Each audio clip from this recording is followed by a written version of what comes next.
Welcome. Today we are going through lecture 3 states of matter. As we know, there are 3 states of matter. On the basis of physical characteristics, it exists in 3 main states: solids, liquids and gas. First, let us go for solids. Solids have fixed shape, fixed volume and fixed boundaries. Now let us go for some characteristics of solids. There is strong force of attraction between the particles of solids. Strong force of attraction. They are packed closely together. The particles of solids are packed closely together. The particles of solids are strong enough so that the particles cannot move freely but can only vibrate. Solids are rigid. They have shape and volume. Rigid.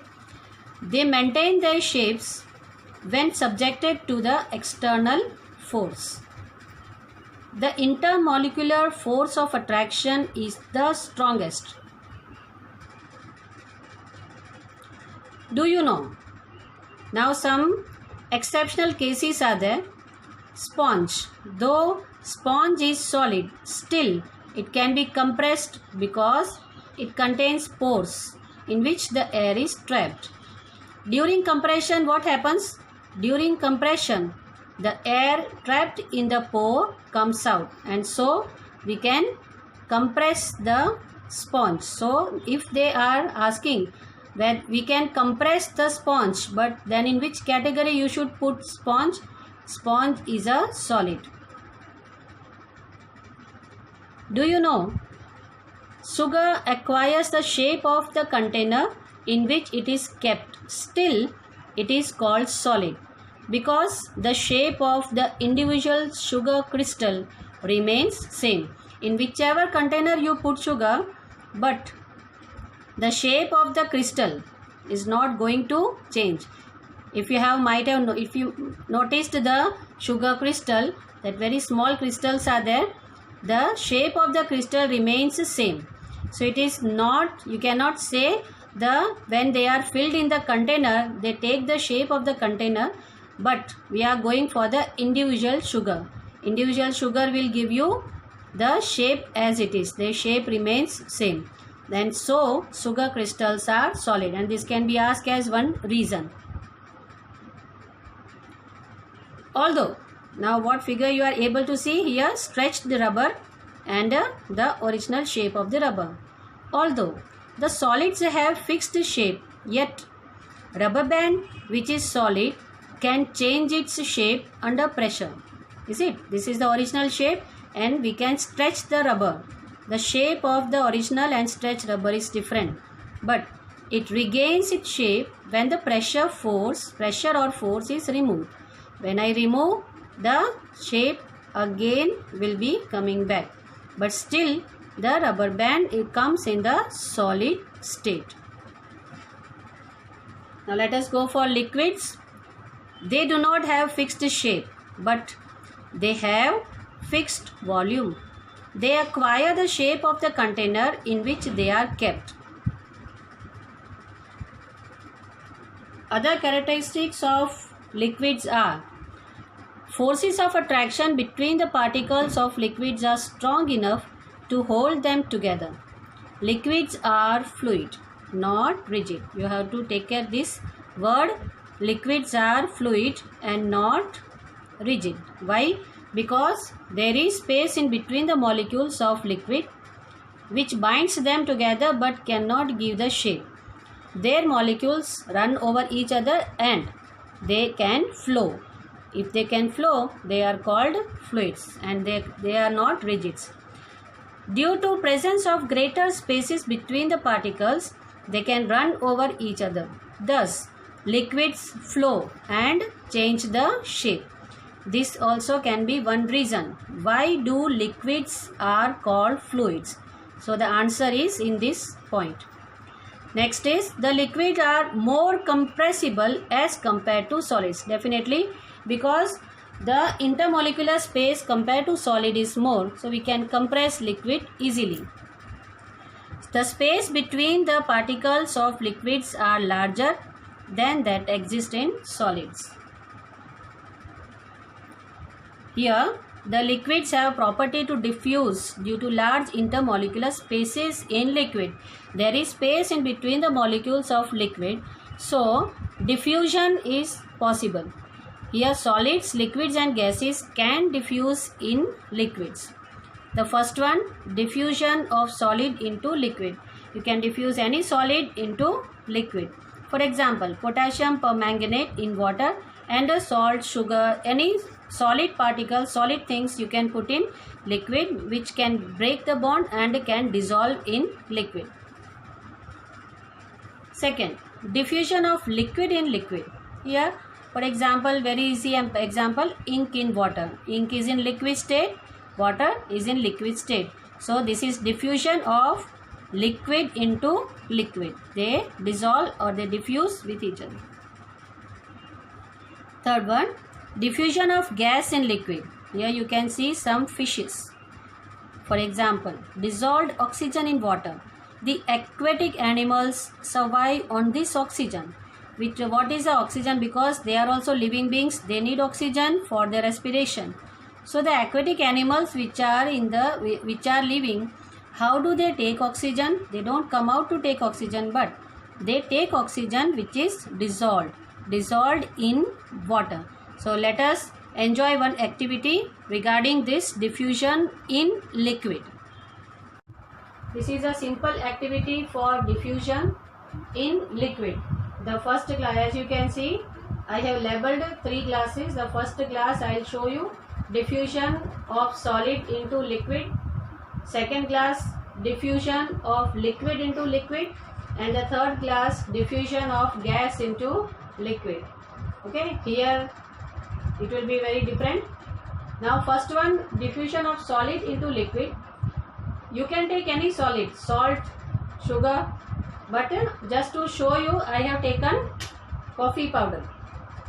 Okay, so what happens when I diffuse, when I mix coffee powder into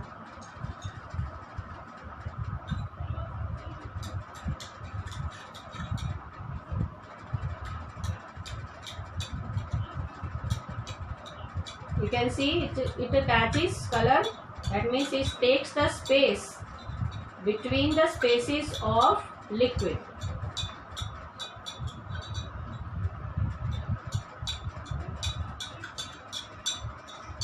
So this was for diffusion of solid into liquid. Diffusion of liquid into liquid, I have taken Ujala and let me put some drops.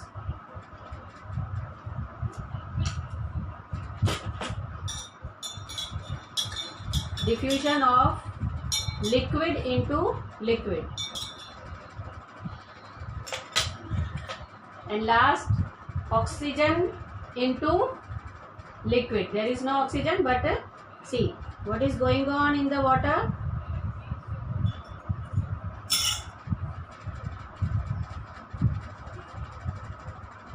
Fish.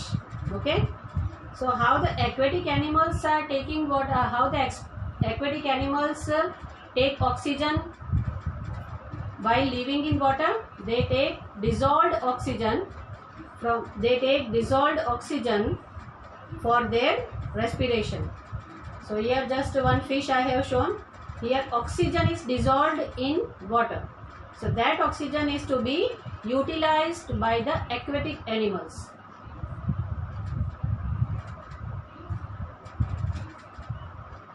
So this one is for solid into liquid, diffusion of solid into liquid, diffusion of liquid into liquid, and this one diffusion of gas into liquid.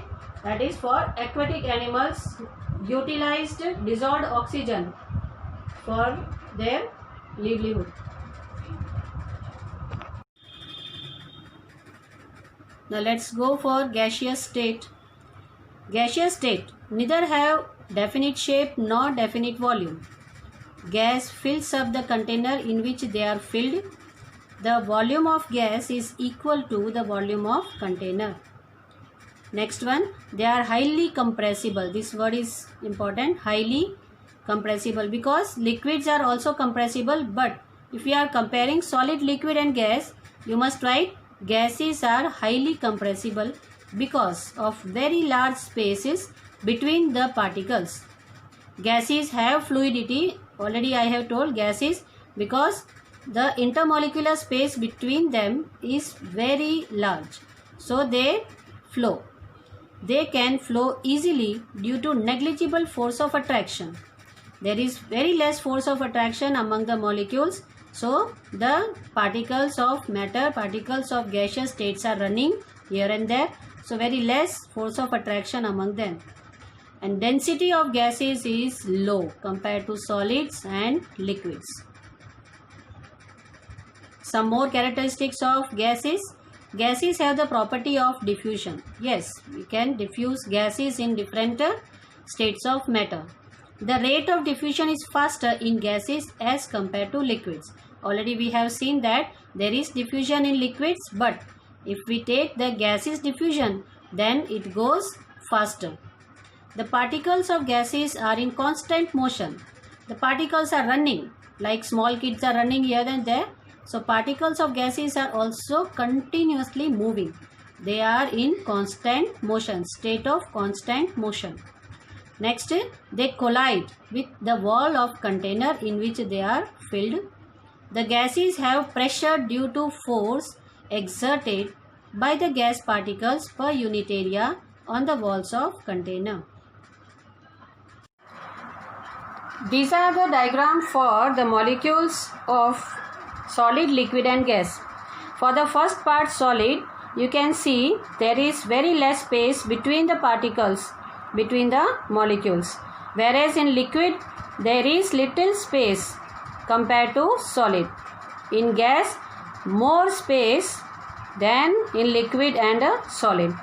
Now come to what it makes.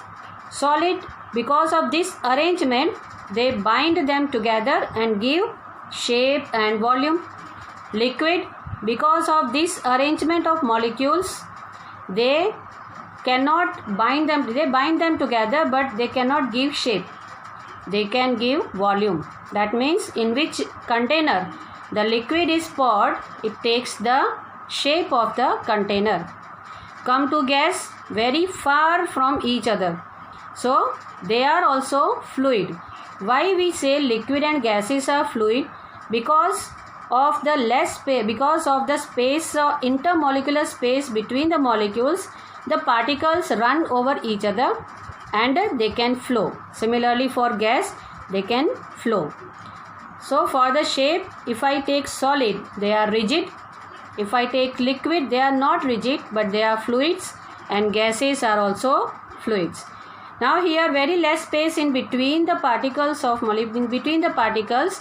The solids have more attraction among the molecules. Liquids have lesser than the solids, and gases intermolecular forces is very less.